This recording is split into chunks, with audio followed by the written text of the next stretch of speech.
बेकार होईल, भापीत राहशील. मराठी एक नाही तर मराठी मागं नाही राहिले काय नाही. मराठ्यांला चॅलेंजच देऊ नको.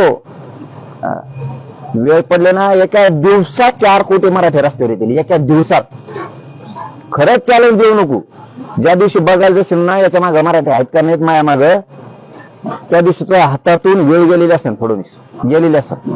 तुला फडणवीस शब्दात मला बोलायचं नव्हतं, प्रत्येक साहेब साहेब म्हणून बोलत होतो. तर बोलता बोलता उपोषण उठेल आमचं आता खोटं बोलून.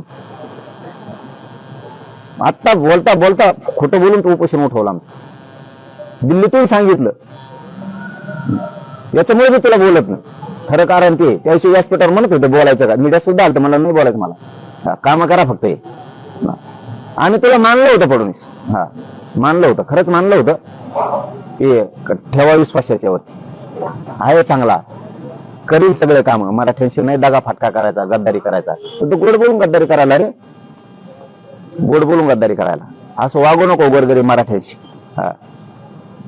माझ्या गोरगरीब मराठ्यांची लय तळमळे. गेले 4 पोर आमच्या आयुष्यातून आता दिसत नाहीत. ते आत्महत्या झाली मराठा आरक्षणासाठी. बीडला झाली, बदनापूरला झाली, त्या फुलंब्रीला झाली, गेले आमचे.